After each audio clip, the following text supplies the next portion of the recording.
भगवान से कैसे बातें करें। परमहंस योगानंद जी के शब्दों में ईश्वर से बात करना कोई परी कथा नहीं, बल्कि एक जीता जागता अनुभव है। भारत की पावन धरा पर संतों को देखा गया है जो प्रभु से सीधे संवाद करते हैं, जैसे कोई अपने पिता या माँ से बात करे।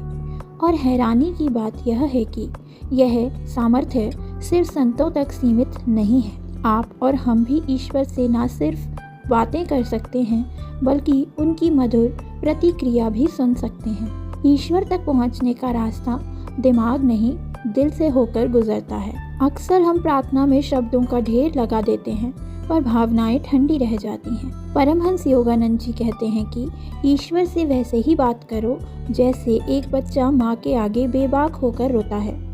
उन्हें पिता या माता का स्नेहिल रूप समझो। जिस तरह माँ बच्चे की गलती भूल कर गले लगा लेती है, वैसे ही जगत जननी भक्त की पुकार को नज़रअंदाज नहीं कर सकती। क्या वाकई ईश्वर सुनेंगे? यह सवाल मन में आते ही प्रार्थना की शक्ति घट जाती है। भक्त प्रहलाद की तरह निश्चल भाव से मांगो, फिर देखो चमत्कार। प्रार्थना में ऊर्जा होनी चाहिए।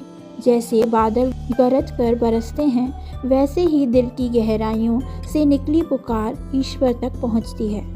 ईश्वर को जटिल शब्दों की नहीं, सच्ची लगन की भूख होती है। एक बच्चे की तरह सीधे सरल शब्दों में कहो, हे प्रभु, मुझे तुम्हारा साथ चाहिए। परमहंस योगानंद जी कहते हैं कि ईश्वर चुप इसलिए रहते हैं क्योंकि हमारा ध्यान उनकी माया जनित सृष्टि पर होता है, उन पर नहीं। जैसे कोई बच्चा माँ से खिलौने मांगता रहे, पर माँ की गोद में बैठने की चाह ना हो। जब तक हम स्वयं ईश्वर को पाने की ललक नहीं जगाते, तब तक उनकी आवाज़ सुनाई नहीं देगी। ईश्वर से बात करना कला है, जिसे साधने के लिए धैर्य और अटूट विश्वास चाहिए।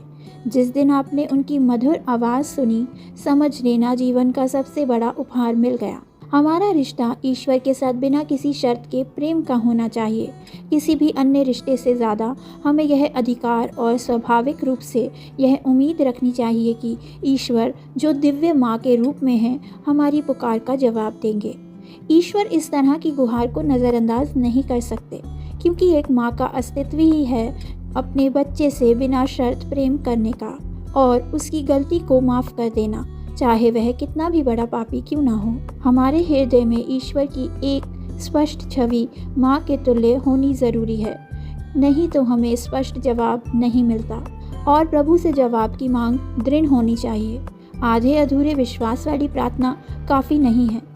अगर आपने ठान लिया है कि वह मुझसे बात करेंगे, और चाहे कितने भी साल बीत जाएं, अगर आप उन पर अटूट विश्वास रखते हैं, तो एक दिन वह ज़रूर जवाब देंगे।